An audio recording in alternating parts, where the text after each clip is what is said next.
হে WhatsApp guys, কেমন আছো সবাই? আশা করি সবাই খুব ভালো আছো। র্যান্ডম ভিডিও চ্যানেলের মুভির এক্সপ্লেনেশন সিরিজে আজকের পর্বে আমরা খুবই লেটেস্ট একটা সিনেমা সম্পর্কে জানতে চলেছি। সিনেমাটি খুব সম্প্রতি 2023 সালে রিলিজ পেয়েছে এবং এই সিনেমাটির নাম হচ্ছে অ্যাওয়ারনেস। তো এই সিনেমার নামের শাব্দিক অর্থ হচ্ছে সচেতনতা। তবে আমি যখন সিনেমাটা দেখেছি, এই সিনেমা দেখে আমার কাছে মনে হয়েছে এই সিনেমার নাম এটা কিভাবে আসে। তো যাই হোক, এটা একটা Spanish sci fi action superhero সিনেমা এবং বিশ্বাস করো এ পর্যন্ত আমাদের অনেক ধরনের সুপার হিরো দেখানো হয়েছে, মানে আমেরিকা আমাদের অনেক ধরনের সুপার হিরো দেখিয়েছে, বাট স্প্যানিশ এই সিনেমার কনসেপ্টটা এত বেশি ইউনিক যে সিনেমাটা বোঝাও একটু কষ্ট হবে এবং সিনেমাটার কাহিনীও মোটামুটি একটু বড়, তবে তুমি একটা ভিন্ন স্বাদ পাবে আর কি। মানে একবার দেখার জন্য যথেষ্ট ভালো একটা সিনেমা। তো যাই হোক, এই সিনেমার সবচেয়ে বেস্ট পার্টটা হচ্ছে সিনেমাটি নির্মিত হয়েছিল মাত্র 50 কোটি টাকা বাজেটে বাংলাদেশি, এবং এই সিনেমাটি বক্স অফিসে আয় করেছিল 150 কোটি টাকা। কেন বিলিভ দিস? তো চলো আমরা দেখি যে স্প্যানিশ স্পেন একটা ইউরোপের দেশ 50 কোটি টাকা দিয়ে কিভাবে এরকম একটা সিনেমা তৈরি করে। সিরিয়াসলি,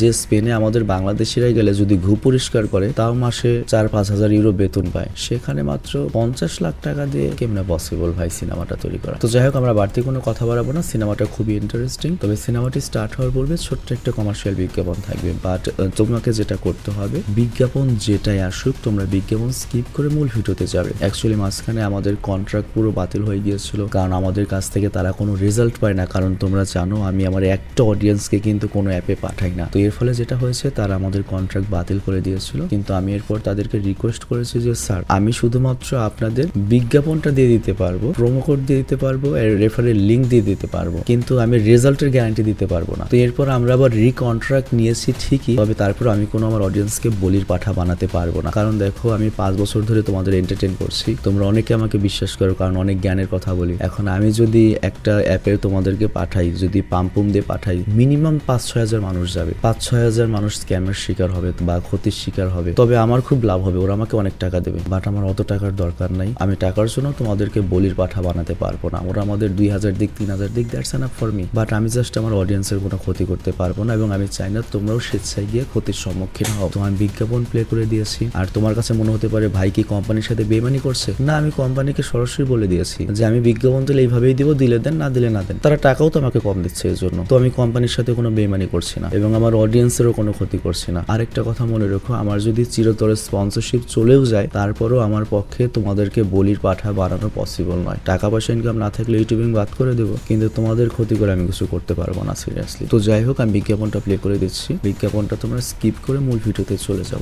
হ্যালো বন্ধুরা, আজ আমরা তোমাদের এমন একটা অ্যাপের সম্পর্কে বলতে চাই যে অ্যাপটির অফিসিয়াল পার্টনার হচ্ছে পিএসজি, আর এখানে অনেকগুলো ম্যাচ খেলে ল্যাপটপ, আইফোন, স্মার্ট ওয়াচ এবং আরো অনেক ক্যাশ প্রাইজ জেতার সুযোগ রয়েছে। আর এই অ্যাপটাতে তুমি সকল ধরনের লাইভ ম্যাচের রেজাল্ট দেখতে পারবে এবং সেই ম্যাচের স্কোর অনুমান করে গেমও খেলতে পারবে, যেমন কোন টিম জিতবে, কোন টিম কত রান করবে, কে সর্বোচ্চ স্কোর করবে। এছাড়া বিভিন্ন ধরনের গেম রয়েছে, সেগুলো খেলেও ইনকাম করতে পারো। আর রেজিস্টার করার সময় আমাদের যা প্রোমো কোডটা রয়েছে, এটা ব্যবহার করলে প্রথম ডিপোজিটে 26,000 টাকা পর্যন্ত বোনাস পেতে পারো। আর এই টাকা তুমি খুব সহজে বিকাশ, ব্যাংক এবং অন্যান্য সহজ পদ্ধতির মাধ্যমে উঠাতে পারো। তো আর দেরি কিসের? ডিসক্রিপশনে প্রোমো কোড এবং পিন কমেন্টে প্রোমো কোড সহ সাইন আপ লিংক রয়েছে, সেটা ব্যবহার করে অ্যাকাউন্ট খোলে এবং ক্যাশ প্রাইজ যেটো। আর এখানে একটা কথা মনে রেখো, আমরা যে বিজ্ঞাপনই দিই না কেন, অনলাইন থেকে টাকা আয় করা তো সহজের একটা ব্যাপার নয়। তোমরা কোনোভাবে আর্থিক ক্ষতির সম্ভাবনা রয়েছে এমন কোনো ওয়েবসাইটে যাবে না। তো বিজ্ঞাপন শেষে আমরা মূল ভিডিওতে আসলাম। তো যেমন বলেছি, এই সিনেমাটির কাহিনী প্রথমে একটু স্লো, বোঝা একটু কষ্ট হবে কারণ নামগুলো একটু সমস্যা, তবে তারপরেও আমি আমার সর্বোচ্চ চেষ্টা করবো এতদিনের এক্সপিরিয়েন্স দিয়ে তোমাদেরকে অনেক ভালো মতো বোঝানোর জন্য। তো এই সিনেমার গল্পটি হচ্ছে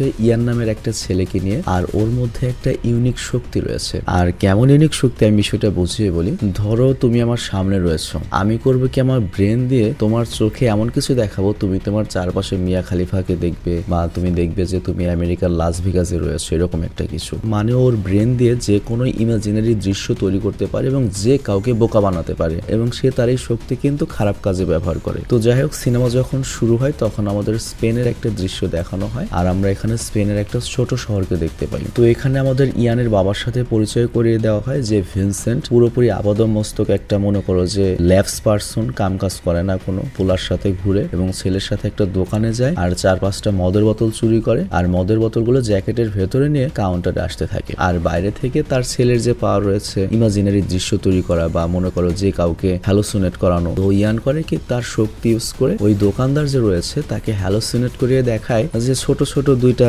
চকলেট নিয়েছে, মানে ভিনসেন্ট কোনো কিছু চুরি করেনি। তো যাই হোক, এরপর ভিনসেন্টের বাবা বাইরে আসতে থাকে, কিন্তু তখন তখনই কিছু সুন্দরী মেয়ে স্টোরের কাছে আসে এবং জানো আমরা যারা পুরুষ মানুষ রয়েছে, ছোট হই, বড় হই, বিবাহিত হই, বুইরা হই, যাই হই, মেয়ে মানুষ দেখলে আমাদের তো মাথা ঠিক থাকে না। তো ইয়ান যখন মেয়ে মানুষ দেখে তখন ওর ডিস্ট্রাক্টেড হয়ে যায় আর ওর ইলুশনটা নষ্ট হয়ে যায়। আর তখন ভেতরে থাকা মহিলা বুঝে যায় যে ওই বেটা তো আমার মদের বোতল চুরি করে নিয়ে গিয়েছে এবং সে একটা হাতুড়ি নিয়ে বাইরে চলে আসে এবং বাইরে এসেই তার নজর পড়ে ইয়ানের ওপর। তো ইয়ান বুঝে যায় ধরা পড়ে গিয়েছে। তো এখানে ও করে কি আরেকটা ইলুশন ক্রিয়েট করে এবং ওই মহিলাকে দেখায় যে ওর হাতে বন্দুক রয়েছে, মানে অ্যাকচুয়ালি ওর হাতে কিন্তু বন্দুক নেই, এটা জাস্ট ওই মহিলাকে ও চোখে ভুল দেখাচ্ছে। তো ইয়ান করে কি ওই ইলুশনেই গুলি চালায় আর তখন মহিলার মনে হয় তার পেটে সত্যি সত্যি গুলি লেগেছে, যদিও এগুলো জাস্ট ইলুশন, এবং মহিলা ভয়ে মাটিতে পড়ে যায়। আর তারপর ভিনসেন্ট ইয়ানকে নিয়ে সেখান থেকে পালাতে থাকে। তো কিছুক্ষণ পরে এখানে পুলিশ আসে এবং পুলিশ আসার পরে সেই মহিলার কাছে যায় আর তখন ওই মহিলার ইলুশন ভেঙে যায় এবং বুঝতে পারে তার তো গুলি লাগেনি, সবকিছু সে ভুল দেখেছে। তো পুলিশকে সে যখন খুলে বলে, পুলিশরা করে কি ওদের পিছু নাই। আর তখন এখানে আমাদের ইয়ান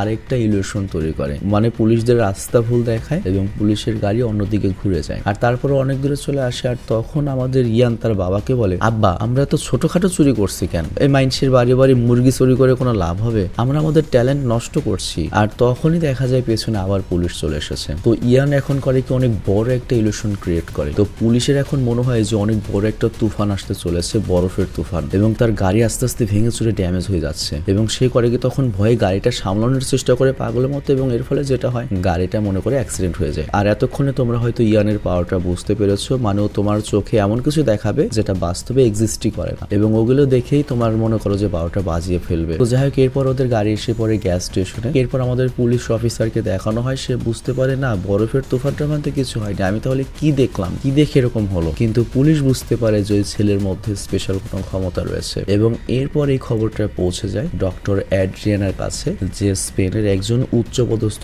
গোয়েন্দা কর্মকর্তা, এর সাথে তার একটা প্রাইভেট অর্গানাইজেশন রয়েছে যেটা সে গোপনে চালায়। তো ইয়ানের খবর পাওয়ার পরে সে করে কি ইয়ান এবং ভিনসেন্টের খোঁজ করতে বেরিয়ে পড়ে। তো এরই মাঝে আমরা ভিনসেন্টকে দেখি, সে একটা পুরনো জাহাজের ওপরে ছিল এবং ইয়ানও তার সাথে ছিল আর এটাই মূলত ওদের হাইড আউট, ওরা দুজন এখানেই থাকতো আর কি। তো চিন্তা করো স্পেনে আমাদের মতো ফকিরনিরা গেলেও মাসে 3-4 লাখ টাকা কামায়, ভালো একটা লাইফ স্টাইল থাকে, কিন্তু এই হালার পুতেরা স্থানীয় স্পেনের হয়ে ওদের জীবনযাত্রা কি। এবং আমেরিকা আর কানাডাও আমি সেম জিনিস দেখেছি, মানে ওদের দেশের যে স্থানীয় মানুষ ওরা আস্তে আস্তে শেষ হয়ে যাচ্ছে এবং ওদের জায়গাগুলোই মূলত বাইরে থেকে যারা ইমিগ্রেন্ট তারা নিয়ে নিচ্ছে। ঋষি সোনাকি তার বড় প্রমাণ, ইংল্যান্ডের প্রধানমন্ত্রী হলো। তো যাই হোক ইয়ান এখনো ঘুমাচ্ছিল আর হঠাৎ করে সে তার স্বপ্নে তার মাকে দেখে যখন সে বাচ্চা ছিল আর তখনই ওর মাকেও চিৎকার করতেও শোনে। তো এটা শোনার পর ইয়ান জেগে যায় আর তখন ভিনসেন্ট তার কাছে আসে এবং বলে আজকে ইয়ানের 18 বছর পূর্ণ হয়েছে, আজকে তার বার্থডে। তো ভিনসেন্ট তাকে শুভকামনা জানায়, কিন্তু এই সব কিছু দেখার পর ইয়ান তাকে বলে আমি পার্টিতে যাব, মদ খাবো, নাচানাচি করব, আমি আমার জন্মদিনে এখানে বন্দি থাকতে পারবো না। কিন্তু ভিনসেন্ট তাকে মানা করে দেয়, কারণ ও বাইরে গিয়ে যদি কোনো উল্টাপাল্টা কাজ করে বসে। কিন্তু এই বিষয়টা ইয়ানের অনেক খারাপ লাগে, ও অন্য একটা রুমে চলে যায় এবং রাগে ফাইটিং প্র্যাকটিস করতে থাকে, বাপকে তো আর মারতে পারবে না এই জন্য বস্তায় মারে। তো কিছুক্ষণ পরে ওর মনে হয় যে ভিনসেন্ট মনে হয় এখান থেকে অনেক দূরে চলে গিয়েছে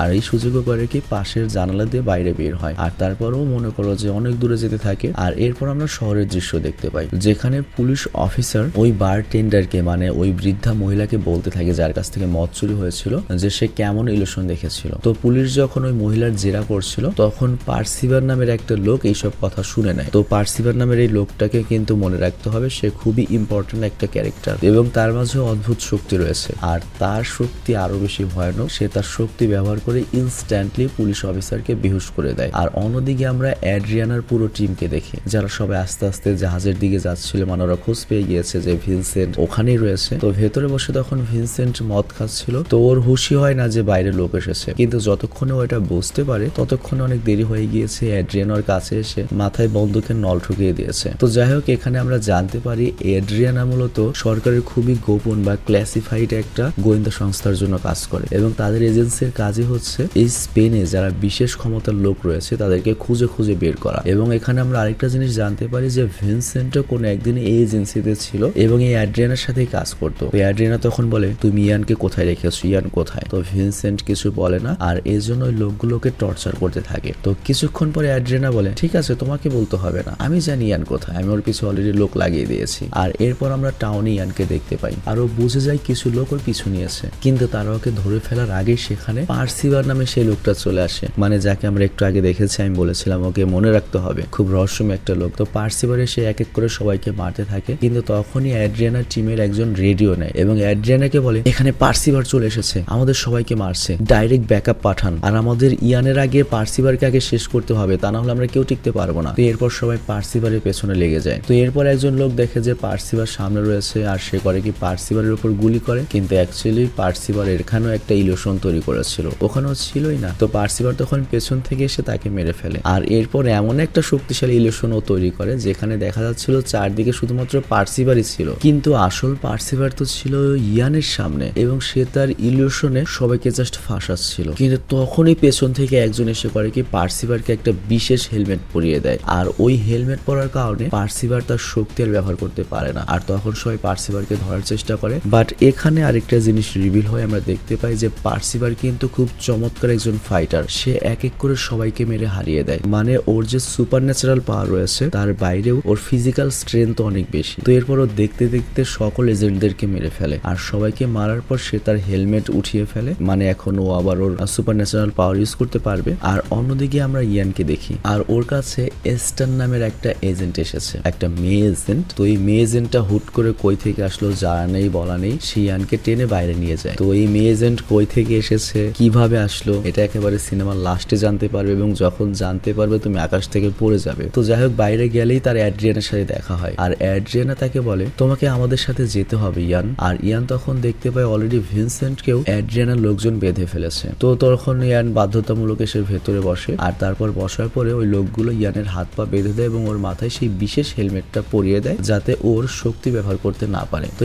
এরপর তারা করে কি ইয়ানের ব্লাড স্যাম্পল নেয় এবং সেখান থেকে বের হয়। আর অন্যদিকে পার্সিভারকে আমরা দেখি যে বাইরে বের হয়ে এসেছে আর সে তার সামনে একটা ট্রাক দেখতে পায় আর অ্যাকচুয়ালি এই ট্রাকে করেই কিন্তু অ্যাড্রিয়ানা তার পুরো ট্রিম সহ যাচ্ছিল। তো ও করে কি ট্রাকের সামনে গিয়ে সোজা দৌড়াতে থাকে এবং সে তার ইলিউশন ব্যবহার করে। তো এমন একটা ইলিউশন ব্যবহার করে যে ট্রাক ড্রাইভার ট্রাকটা চালাচ্ছিল তার মনে হয় তার গাড়ি অনেক বড় অ্যাক্সিডেন্ট হয়ে গিয়েছে এবং সে তার ট্রাককে থামানোর চেষ্টা করে, কিন্তু অ্যাড্রিয়ানা বলে তুমি ওসব দেখো না, তুমি জাস্ট সোজা ট্রাক চালিয়ে যাও, এটা শুধুমাত্র একটা ইলিউশন, এটা বাস্তব নয়। তো ড্রাইভার তাই করে। তো এরপর তারা সবাই দূরে চলে যায়। তো কিছুক্ষণ পরে তারা হেডকোয়ার্টারে পৌঁছে যায় আর তখন অ্যাড্রিয়ানা ইয়ানের সাথে কথা বলে এবং তাকে অনেকগুলো ভিডিও দেখায় যে এই এজেন্সি কেন তৈরি হয়েছে এবং এটার উদ্দেশ্য কি। অ্যাকচুয়ালি ইয়ানের মতো যাদের শক্তি রয়েছে তাদের জন্য এই এজেন্সিটা তৈরি করা হয়েছে এবং পুরো দুনিয়াতে এরকম অনেক লোক ছড়িয়ে ছিটিয়ে রয়েছে যাদের কাছে স্পেশাল পাওয়ার রয়েছে এবং তারা ভুল মানুষের সাথে মিশে গিয়েছে, বিভিন্ন সন্ত্রাসী, বিভিন্ন পলিটিশিয়ান। তো এর জন্য এই এজেন্সি মূলত এই ধরনের যে শক্তিওয়ালা পার্সন রয়েছে, সুপার ন্যাচারাল শক্তিওয়ালা, তাদেরকে ধরে পুনর্নির্বাসন করার চিন্তা ভাবনা করছে। আর এই কাজে ইয়ানের প্রয়োজন, কারণ ইয়ানের কাছে অনেক শক্তিশালী ইলিউশন পাওয়ার রয়েছে। আর এর সাথে এটাও বলে দেয় যে ওই পার্সিভারকে যে তুমি দেখেছো ও কিন্তু আমাদের শত্রু এবং ও তোমাকে ধরার চেষ্টা করছে। তুমি যদি বাই চান্স ওর হাতে ধরা পড়ো, ও তোমাকে দুইটা অপশন দেবে, হয় তুমি ওর সাথে মিলে আকাম কুকাম করো, নয়তো তোমাকেও মেরে ফেলবে। আর তোমার মধ্যে যে কত শক্তি রয়েছে সেটা সম্পর্কে তুমি নিজেও জানো না। আর এর জন্যই আমরা তোমার ব্লাড স্যাম্পল নিয়েছি এবং তোমার ব্লাড স্যাম্পল থেকে আমরা একটা অ্যান্টিডোট বানাতে চাই যাতে অন্য যারা এ ধরনের শক্তিওয়ালা লোক রয়েছে, যাদের কাছে সুপার ন্যাচারাল পাওয়ার রয়েছে, তাদের পাওয়ারকে আমরা ব্লক করে সাধারণ মানুষ বানিয়ে ফেলতে পারবো। এবং দুনিয়ার জন্য এটা করার প্রয়োজন রয়েছে, কারণ তোমার মতো একটা সুপার ন্যাচারাল পাওয়ারওয়ালা ছেলে যদি ব্যাংক ডাকাতি করতে যায় বা একটা খারাপ কাজে যায়, সে যে কোনো কিছু করতে পারবে, কেউ আটকাতেই পারবে না। তবে তার আগে আমি তোমার শক্তির টেস্টটা নিতে চাই যে তুমি কত শক্তিশালী। তো আমি যতদূর জানি তুমি পার্লামেন্ট ইলিউশন ক্রিয়েট করতে পারো যেখান থেকে কেউ কখনোই বের হতে পারবে না। তো এই পয়েন্টটা আমি তোমাকে বুঝিয়ে দিই পার্মানেন্ট ইলিউশন কি। ধরো ইয়ান করলো কি পার্মানেন্ট ইলিউশন করে আমার পাশে মিয়া খালিফাকে এনে দিল এবং ও যখন এটা করবে আমি মরার আগ পর্যন্ত মিয়া খালিফাকে দেখে যাব। এটা হচ্ছে পার্মানেন্ট ইলিউশন। আর যেটা সাময়িক ইলিউশন সেটা হচ্ছে এর আগে আমরা যে দেখেছি ওই যে পুলিশের গাড়িকে উল্টিয়ে দিল বরফের ঝড় দেখিয়ে, তো ওটা হচ্ছে টেম্পোরারি ইলিউশন। তো যাই হোক, তখন অ্যাড্রিয়ানা ইয়ানের ক্ষমতা দেখার জন্য তাকে একটা টাস্ক দেয় যে তুমি এখন আমাকে সমুদ্র পাড়ে ইলিউশন ক্রিয়েট করে দেখাও। তো ইয়ান এমনটাই করে। তো অ্যাড্রিয়ান এটা দেখে অবাক হয়ে যায় যে এত অল্প সময় এত পারফেক্ট ভাবে ওই ইলিউশনটা তৈরি করলো। তখন অ্যাড্রিয়ানা বলে এখানে আমি একটা মৌমাছি চাই। তো ইয়ান সেটাও ক্রিয়েট করে দেয় আর তারপর বলে ঠিক আছে আমরা বাস্তবে ফিরে আসি। এরপর তারা বাস্তবে ফিরে আসে। তো ইয়ান তখন বলে তুমি যা বলেছো আমি সব করেছি, কিন্তু এখন আমি আমার বাবা ভিনসেন্টকে দেখতে চাই। তো এরপর ওই লোকগুলোকে ভিনসেন্টের কাছে নিয়ে যায়। তো ভিনসেন্ট ইয়ানকে দেখে বলে এই লোকগুলো তোমার ব্যবহার করছে, এই লোকগুলো তোমার উপরে এক্সপেরিমেন্ট করবে, তোমার কখনোই এদের সাহায্য করা উচিত নয়, এরা আমাদের শত্রু। কিন্তু অ্যাড্রিয়ানা এই কথা শুনে বলে আচ্ছা তুমি জানতে চাও কে তোমার আসল শত্রু, তুমি এটা এখনই জানতে পারবে। তোমার মধ্যে আরেকটা পাওয়ার রয়েছে যেটা তুমি জানো না, তুমি যে কারো মাথায় হাত দিয়ে তার স্মৃতিশক্তি তুমি দেখতে পারো। তো তুমি যাকে বাবা ডাকছো ওর মেমোরিটা একবার দেখো, তাহলে জানতে পারবে ওকে। এরপর ইয়ান এমনটাই করে এবং সে ভিনসেন্টের মেমোরির ভেতরে যায়। তো এখানেও সেই সময় চলে যায় যেখানে ভিনসেন্ট আগে এই এজেন্সিতে কাজ করতো। আর তখনই হঠাৎ করে অ্যালার্ম বাজে, সবাই অনেক ব্যস্ত হয়ে পড়ে। তো ভিনসেন্ট সেই রুমে যায় যেখানে ইয়ান ছিল। আর ইয়ান ওই সময় অনেক ছোট। তো সে করে কি, ইয়ানকে তুলে নিয়ে এজেন্সি থেকে পালাতে থাকে এবং ওই সময়ে অ্যাড্রিয়ানা তাকে থামানোর চেষ্টাও করেছিল, বাট সে অ্যাড্রিয়ানাকে ধাক্কা দিয়ে সেখান থেকে পালিয়ে যায়। তো এটা দেখে ইয়ান তো পুরো শকড হয়ে যায়। আর ভিনসেন্টের মেমোরি মাত্র ইউজ করেছে, এজন্য ভিনসেন্টও বেহুশ হয়ে পড়ে যায়। তো ইয়ান জাস্ট এইটুক দেখার পরেও বুঝতে পারে যে এই ভিনসেন্ট তার আসল বাবা নয়, সে জাস্ট তাকে ছোটবেলায় ফ্যাকাল্টি থেকেই পালিয়ে নিয়ে গিয়েছিল। তো এটা দেখে অনেক হতাশ হয়ে যায় এবং এরপর সেখান থেকে অ্যাড্রিয়ানা বের হয়ে যায় এবং অ্যাড্রিয়ানার সাথে দেখা করার জন্য একজন আমেরিকান এজেন্ট আসে এবং এই আমেরিকান এজেন্টের একটা রহস্য রয়েছে, এটা তোমরা পরে জানতে পারবে। তো এই আমেরিকান এজেন্টকে সে ইয়ানের ডিএনএ দেখায় এবং বলো ডিএনএ খুবই স্পেশাল এবং আজ পর্যন্ত যতজন লোক এই ধরনের প্যারানরমাল শক্তি নিয়ে জন্ম নিয়েছে ওর মতো এত শক্তি নিয়ে কেউ জন্ম নেয়নি এবং ইয়ানি হচ্ছে প্রথম বাচ্চা যে এরকম শক্তি নিয়ে জন্ম নিয়েছে। তো তখন ওই আমেরিকান লোকটা বলে এটা কিভাবে হয়েছে? তখন অ্যাড্রিয়ানা বলে ওর বাবা মায়ের মধ্যে সেম এই ধরনের শক্তি ছিল, তো ওর বাবা মায়ের কাছ থেকে এই শক্তিটা পেয়েছে। তো আমেরিকান ওই লোকটি বলে ঠিক আছে, ওর ব্লাড স্যাম্পল নাও এবং তা দিয়ে এমন অস্ত্র বানাও যাতে আমরা এরকম প্যারানরমাল অ্যাক্টিভিটি ওয়ালা পোলাপান দিয়ে যাতে আমরা এরকম একটা প্যারানরমাল আর্মি তৈরি করতে পারি এবং পুরো পৃথিবীতে রাজ করতে পারি। মানে চিন্তা করো, জাপান হোক, ইন্ডিয়া হোক, চায়না হোক কিংবা স্পেন, সব দেশে আমেরিকানদের মনে করো যে এইরকমই দেখায়, ইভেন দক্ষিণ কোরিয়া এরকমই দেখায়। তো যাই হোক, এরপর ওই আমেরিকান বলে এরপর তোমরা ওই ইয়ানকেও শেষ করে দিও। অ্যাড্রিয়ানা বলে না না, আজ পর্যন্ত আমরা যেসব শক্তির কথা চিন্তাও করতে পারিনি ইয়ানের মধ্যে সেই সব শক্তি রয়েছে,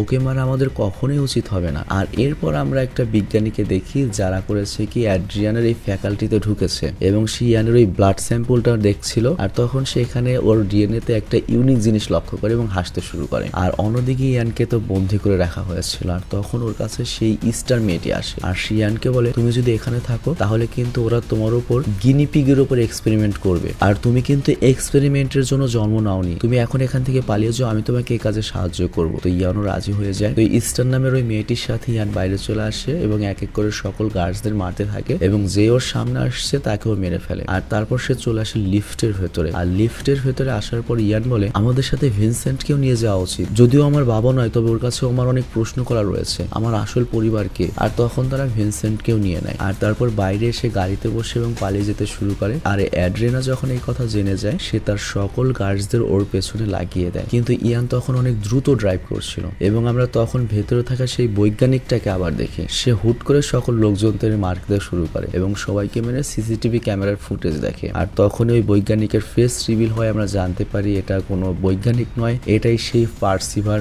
যে ইলিউশন তৈরি করে এরকম একটা চেহারা তৈরি করে ভেতরে এসেছিল। এবং একটা জিনিস এখানে লক্ষ্য করো, যখন পার্সিভার থাকে শুধুমাত্র তখনই কিন্তু, যার নামটা যেন কি ভুলে গেলাম, ইস্টার, ওই ইস্টার মেয়েটি ইয়ানের কাছে আসে, এটা একটা পয়েন্ট মনে রাখতে হবে। তো যাই হোক, এরপর পার্সিভারও বাইরে চলে আসে আর ইয়ানের পিছু নিতে শুরু করে, কিন্তু ইয়ান এত দ্রুত ড্রাইভ করছিল যে হঠাৎ করে তার গাড়িটা উল্টে যায়। কিন্তু তখন সেখানে পার্সিভার চলে আসে আর ইয়ান করে কি পার্সিভারকে দেখে একটা ইলিউশন ক্রিয়েট করে যাতে পার্সিভারের মনে হয় এখানে কিছুই নেই। তবে আমরা স্পষ্ট বুঝতে পারি পার্সিভার সবই দেখতে পেয়েছে কিন্তু না দেখার ভান করে এবং একটা হাসি দেয় আর ওদেরকে যেতে দেয়। আর আমরা বুঝতে পারি পার্সিভার অনেক বেশি শক্তিশালী। তো কিছুক্ষণ পরে তারা একটা হোটেলের মধ্যে ওঠে। তো ইস্টার এখানে ইয়ানের সাথে কথা বলছিল। তো কিছুক্ষণ কথা বলার পরে তার নিচে আসে আর নিচে এসে ইয়ান দেখতে পায় ওর বাবা ভিনসেন্ট মদ খেয়ে বেহুশ হয়ে পড়ে রয়েছে। আর তখনও করে করে বাবার মেমোরিতে যায় এবং মেমোরিতে গিয়ে সে ওই গোয়েন্দা সংস্থার প্রধান অ্যাড্রিয়ানা এবং ভিনসেন্টের সাথে বলা কথাগুলো শুনছিল। তো যাই হোক, তারা একজন পেশেন্টকে নিয়ে কথা বলছিল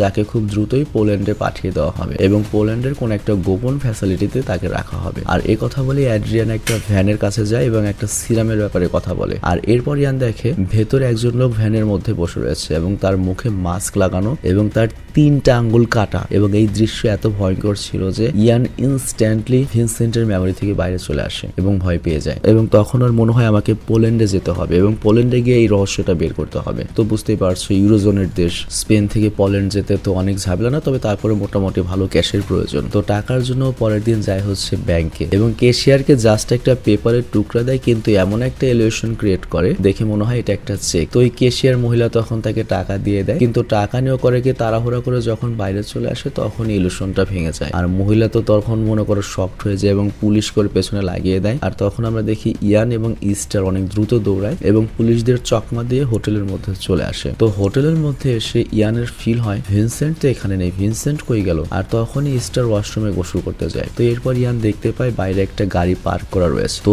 বুঝতে পারে কেউ ওদেরকে ফলো করে এখানে চলে এসেছে। আর তখনই ইয়ান করে কি ঘরের মধ্যে একটা ইলিউশন তৈরি করে যাতে বোঝায় না যে এখানে কোনো ঘর রয়েছে বা মানুষ রয়েছে। আর তারপর আমরা দেখি সেই ঘরে পার্সিভার আসে এবং সে যখন ঘরে আসে আমরা দেখতে পাই ঘরটা একেবারে নর্মাল ফালতু একটা ঘর, কিন্তু তখনই সে যখন আয়না সরায় তখন সে আসল রূপটা দেখতে পাই ঘরের। আর তখন ইয়ান আর পার্সিভারের লড়াই শুরু হয়ে যায়। তো অনেকক্ষণ লড়াই করে পার্সিভার ঢুকে পড়ে ইয়ানের মেমোরিতে। আর এখান থেকে সে জানতে পারে যে ইয়ান হারামজাদা মাত্রই ব্যাংক থেকে অনেক টাকা চুরি করে পোল্যান্ড যাওয়ার চিন্তা ভাবনা করছে এবং সে ওর মেমোরিতে একটা বৈজ্ঞানিকের নামও দেখে। তো এটা দেখে সে ইয়ানকে ছেড়ে বের হয়ে পড়ে, কিছুই বলে না। তো কিছুক্ষণ পরে ইয়ানের যখন হুঁশ ফিরে আসে তখন সে ভিনসেন্টকে তার সামনে দাঁড়িয়ে থাকতে দেখে। তো ইয়ান তো অনেক রেগে যায় এবং ভিনসেন্টকে বলে তুমি আমাকে মিথ্যা বলেছো, তুমি কখনো আমাকে সত্য বলনি। ভিনসেন্ট তখন বলে তুমি কি করেছো সেটাও তো আমি শুনলাম, তুমি ব্যাংক ডাকাতি করে অনেক বড় ভুল করেছো, এটা অনেক বড় একটা স্টোরি হবে। আমি তোমাকে সবসময় বাইরে এই জন্যই একা যেতে দিই না যাতে তুমি নিরাপদ থাকো। তোমার কাছে এখন দুইটা অপশন রয়েছে, তুমি হয় আমার সাথে চলো, আমি সবসময় তোমাকে সারা জীবন আগলে রাখবো, নয়তো তুমি একলা চলো এবং নিশ্চিত থাকো ওই পথে গেলে তোমার কষ্ট কখনোই কমবে না, তোমার আরো বাড়বে। ইয়ান তখন বলে ঠিক আছে আমি একলাই চলবো, আমি পোল্যান্ডে যাবো। তো এরপর সে বেরিয়ে পড়ে। আর অন্যদিকে আমরা অ্যাড্রিয়ানাকে দেখি যে তো ওই ব্যাংকের ব্যাপারে জানে। তো এরপর সে করে কি ওই ট্রাকার যে সিরিয়াল নাম্বার গুলো রয়েছে যেগুলো ইয়ান ব্যাংক থেকে এনেছিল সেগুলোর নাম্বার ট্র্যাক করে। আর তখন অ্যাড্রিয়ানা জানতে পারে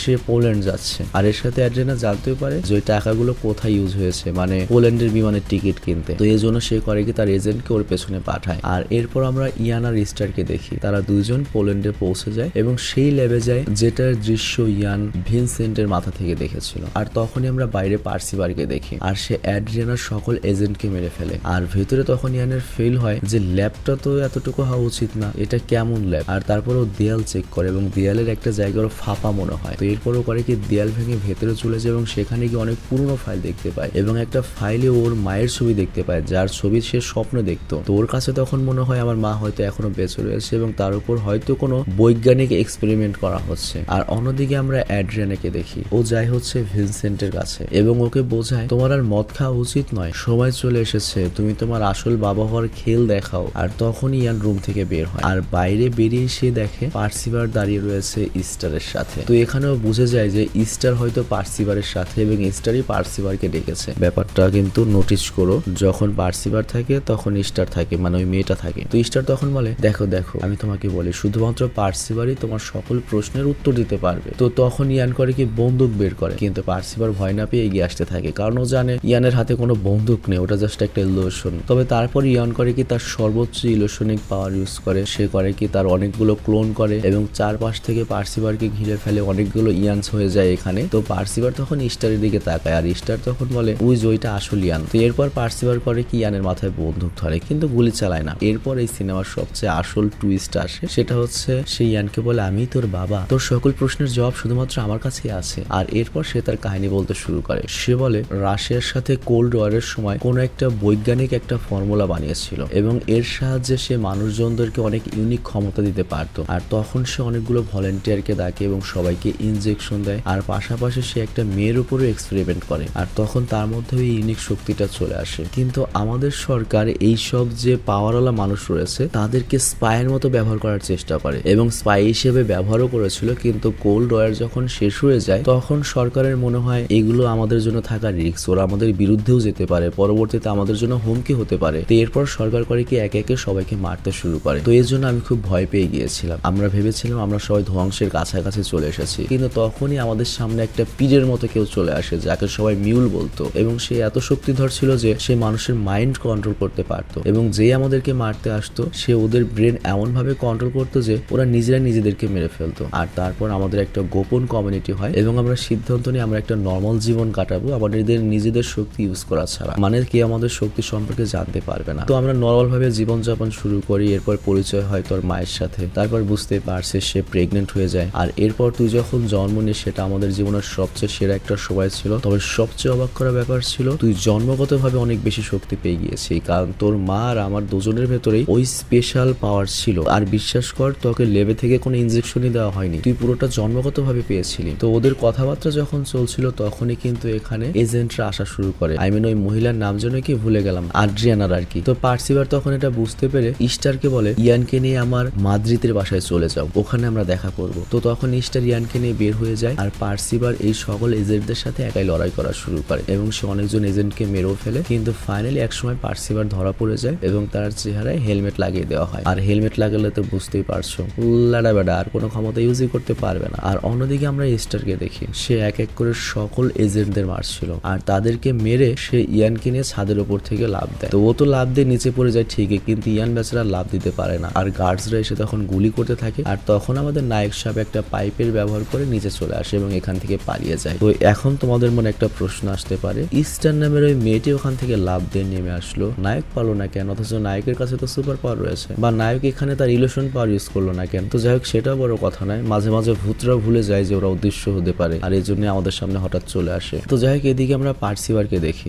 যাকে এজেন্টরা ধরে ল্যাবে নিয়ে গিয়েছে এবং ওকে এখন গরম ডিম দেবে। তো যাই হোক ওর সামনে একটা রোবট আসে যে ওর ব্লাড স্যাম্পল নিচ্ছিল, মানে গরম ডিম দিবে না আর কি বুঝলাম যেটা, কিন্তু এটা বুঝতে পারলাম ওর উপরে এক্সপেরিমেন্ট করা হচ্ছে। তো পার্সিবারের এখানে অনেক কষ্ট হচ্ছে, যে কষ্ট ওকে মুসলমানি দেওয়ার সময়ও হয়নি। তো একটা সময় এই ব্যথা এত বেড়ে যায় যে তখন অ্যাড্রিয়ানার মনে হয় যে পার্সিবার মনে হয় মারা যাবে এবং সেই এক্সপেরিমেন্টকে থামিয়ে দেয়। এবং তারা যখন পার্সিবারের ব্লাড স্যাম্পল দেখে ওরা বুঝতে পারে এটা অনেক কমপ্লিকেটেড এবং এটা দিয়ে কোনো ফর্মুলা বানানো যাবে না এবং এটা দিয়ে কোনো অ্যান্টিডোট বানানো পসিবল না, যে অ্যান্টিডোট দিয়ে ওরা একটা সুপার ন্যাচারাল মানুষকে সাধারণ মানুষ বানাতে পারবে। কিন্তু অ্যাকচুয়ালি পার্সিবাল এখানে নাটক করছিল, বুঝছো? পার্সিবালের আসলে কিছু হয়নি। তো পার্সিবাল বলে আমি একটু পানি খেতে চাই। এরপর রোবটটি যখন ওকে পানি খায় তখন আমরা বুঝতে পারি পার্সিবার কাছে তৃতীয় একটা শক্তি রয়েছে, সেটা হচ্ছে সে লোকদের মস্তিষ্ক কন্ট্রোল করতে পারে। তো অ্যাকচুয়ালি এখানে যেটা হয় ওই রোবটটিকে যে অপারেটর কন্ট্রোল করছিল পার্সিবার করে কি ওই লোকটার ব্রেনের উপর প্রেসার দেয় এবং তারপর ওই রোবটটা করে কি ওই বৈজ্ঞানিকদের উপরই গুলি চালাতে শুরু করে এবং সবাইকে মারে এবং শেষে পার্সিবারকে মুক্ত করে দেয়। তবে এখানে একটা জিনিস আমার কাছে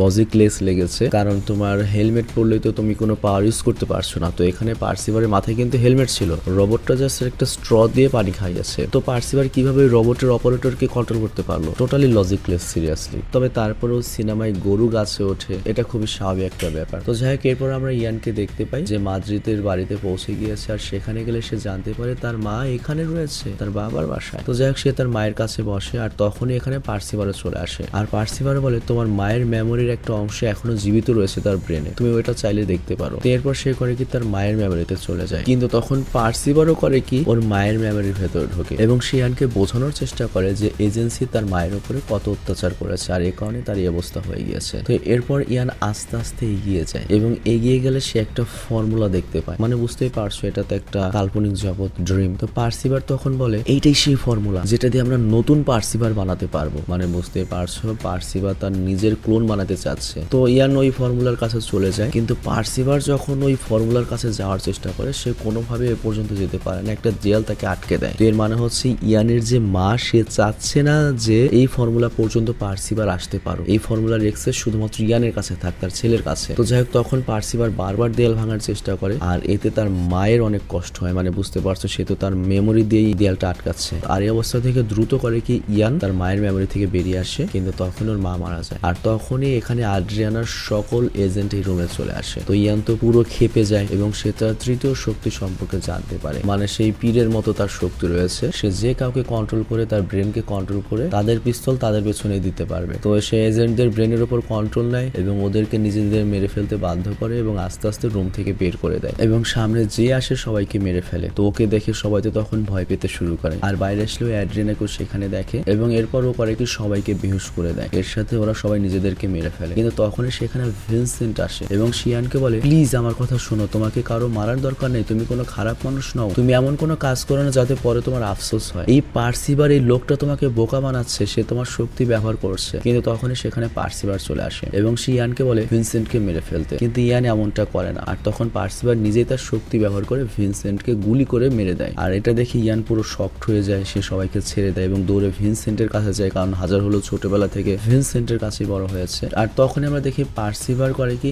ইস্টারকে নিয়ে সেখান থেকে চলে যায়, আমি নায়িকাকে নিয়ে। আর তখন ভিনসেন্ট ইয়ানকে বলে দেখো আমি বেশিক্ষণ বাঁচবো না আর তোমাকে আমার অনেক কিছু বলার মতো অবস্থা নেই, তুমি জাস্ট আমার মেমোরিতে যাও তাহলে সকল সত্য জানতে পারবে। তো এরপর ইয়ান করে কি ভিনসেন্টের মেমোরিতে যায়, সে দেখতে পায় যে ইয়ানের মা মূলত নিজেই ভিনসেন্টকে বলেছিল সে যেন ইয়ানকে এখান থেকে নিয়ে যায়, কারণ ইয়ান একমাত্র ভিনসেন্টের কাছে নিরাপদ থাকবে, তাছাড়া বাকি সবাই যেমন এই আড্রিয়ানা মানে এই কোম্পানি তারাও ওর ইউজ করবে রিসার্চের জন্য। এছাড়াও ওই পার্সিয়াস নাকি কি নাম পার্সিভার, ও চেষ্টা করবে তার ছেলের ডিএনএ দিয়ে নতুন কিছু তৈরি করতে। তো এখানে ইয়ান বুঝতে পারে যে ভিনসেন্ট তার আপন বাবা না হলেও অ্যাকচুয়ালি বাপের দায়িত্ব পালন করেছে। তো এরপর ইয়ান অনেক কষ্ট পায় এবং ভিনসেন্টের সাথে কাটানোর সকল মেমোরি গুলো দেখে এবং ভিনসেন্ট মারা যাওয়ার আগে তাকে লাস্ট বারের মতো বাবা বলে ডাকে। আর তখনই ভিনসেন্ট মারা যায়। কিন্তু এবার ইয়ান অনেক রেগে গিয়েছে এবং ও বন্দুক নিয়ে পার্সিভারের পেছনে যায়, মানে বাপের পেছনে। কিন্তু তখন দেখা যায় পার্সিভার একটা পার্টির মাঝখানে রয়েছে। তো ইয়ান তখন তার শক্তি ব্যবহার করে সকল লোকজনদের শুইয়ে দেয়। আর তখন ইয়ান দেখে যে পার্সিভার ইস্টারের মাথায় মানে নায়িকার মাথায় বন্দুক ধরে রেখেছে। তো এখানে ইয়ান করে কি তার ইলুশনের শক্তি ব্যবহার করার চেষ্টা করে, বাট পার্সিভার অ্যাকচুয়ালি অনেক বেশি শক্তিশালী ছিল। সে এখানকার সকল পার্টির লোকজনদেরকে কন্ট্রোল করে এবং এক এক করে ইয়ানকে মারতে পাঠায়। তো ইয়ান এখানকার সবার সাথেই লড়াই করে, কিন্তু একজন লোক অনেক বেশি শক্তিশালী ছিল, সে ইয়ানের গলা চেপে ধরে। কিন্তু তখন ওই লোকটি ইয়ানকে মারার আগে অ্যাড্রিয়ানা এখানে চলে আসে এবং ওই লোকটিকে মেরে দেয়। আর তখন ইয়ান এগিয়ে যায় হচ্ছে পার্সিভারের দিকে। তো ইয়ান পার্সিভারের দিকে এগিয়ে যায় আর বলে ইস্টারকে ছেড়ে দাও। আর এখন এই সিনেমার সবচেয়ে বড় টুইস্ট আসে, সেটা হচ্ছে আড্রিয়ানা বলে ইয়ান তুমি কি বলছো, পার্সিভার ওখানে একা দাঁড়িয়ে রয়েছে, ওখানে ইস্টার বলে কেউ নেই, তুমি কি বলছো এটা। তো বুঝতেই পারছো এখানে ইয়ানের বাবা পার্সিভার কি চালটা খাটিয়েছে। তোমাদের এর আগে বলেছিলাম না যে পার্মানেন্ট ইলুশন, তোমার পাশে সারা জীবন তুমি তোমার পছন্দের মেয়েকে দেখবে। তো এই পার্সিভার মূলত ইস্টার নামের মেয়েটির ইলুশন আমাদের ইয়ানের মাথায় ঢুকিয়ে দিয়েছিল। বাস্তবে ইস্টার নামে কেউ বা এই মেয়েটি এক্সিস্টই করে না। তার প্ল্যানই ছিল যাতে ইয়ানকে সে কন্ট্রোল করতে পারে। তো এটা শুনে ইয়ান তার পুরো মেমোরি দেখে এবং সে বুঝতে পারে পার্সিভার তার মনে একটা পার্মানেন্ট ইলুশন তৈরি করে দিয়েছে। আর তারপর সে আবারও ইস্টারের দিকে দেখে এবং ইয়ান তখন বলে তুমি সত্য নও আমি জানি, কিন্তু তোমার জন্য আমার ফিলিংস সত্য। আবার ইস্টার ওদিকে বলে ওঠে আমি সত্য নই আমি জানি, কিন্তু আমার ফিলিংস তোমার জন্য সত্য। তো এখানে ইয়ান করে কি অনেক কষ্ট পায় এবং ও করে কি ইস্টারের বুকে গুলি মারে। আর যেহেতু ইস্টারের কোনো এক্সিস্টেন্স নেই, ওর কোনো শরীর নেই, জাস্ট একটা ইলুশন, গুলিটা গিয়ে লাগে হচ্ছে পার্সিভারের বুকে এবং পার্সিভার ওখানে ল্যাডাবেড়া হয়ে যায়। আর তারপর ইস্টার এসে করে কি ইয়ানকে জড়িয়ে ধরে। আমি ব্যাপারটা বুঝিয়ে বলি, পার্সিভার তো মারা গিয়েছে, তো এখন ইস্টারের ইলুশনটা কে বাঁচিয়ে রেখেছে? ইয়ান বাঁচিয়ে রেখেছে। এখন ইয়ান করেছে কি ওর শক্তি বলে ইস্টারকে আরেকবার পার্মানেন্ট ইলুশন বানিয়েছে এবং সে তার ইলুশনের মাধ্যমে ইস্টারকে সারা জীবন জীবিত রাখতে চায়। তবে সমস্যা হচ্ছে ও বাদে আর কেউ ইস্টারকে দেখতে পায় না, না ইস্টারের সাথে প্রেম করতে পারবে, না চুমা দিতে পারবে, না বাচ্চা কাচ্চা নিতে পারবে, কিচ্ছু না, খালি মনের শান্তি। ইস্টারকে জাস্ট দেখতে পারবে, ওর সাথে কথা বলতে পারবে, জাস্ট ইলুশন। তো এর কিছুক্ষণ পরের দৃশ্যে আমরা দেখতে পাই অ্যাড্রিয়ানা মানে ওই এজেন্সির হেড আর ইয়ান আবার দেখা করে। তো এখানে তারা ইয়ানের মার ভিনসেন্টের কবরের কাছে যায়। তো অ্যাড্রিয়ানা বলে দেখো তোমাকে আমার অনেক প্রয়োজন, তোমার উপর আমরা কোনো এক্সপেরিমেন্ট করতে চাই না, আমরা অলরেডি তোমার ব্লাড স্যাম্পল নিয়েছি, বাট তোমার ব্লাড স্যাম্পল দিয়ে আমরা যেটা করবো যারা খারাপ লোক রয়েছে, যাদের কাছে এইসব সুপার পাওয়ার রয়েছে, তাদেরকে আমরা নর্মালাইজ করবো তোমার এই অ্যান্টিডোট দিয়ে। তুমি এই ব্যাপারে আমাদেরকে প্লিজ সাহায্য করো তোমার শক্তি দিয়ে। কিন্তু ইয়ান বলে আমি কারোর সাথে থাকতে পারবো না। আর সে গাড়িতে গিয়ে বসে এবং গাড়িতেও আমরা ইস্টারকে দেখতে পাই। তার মানে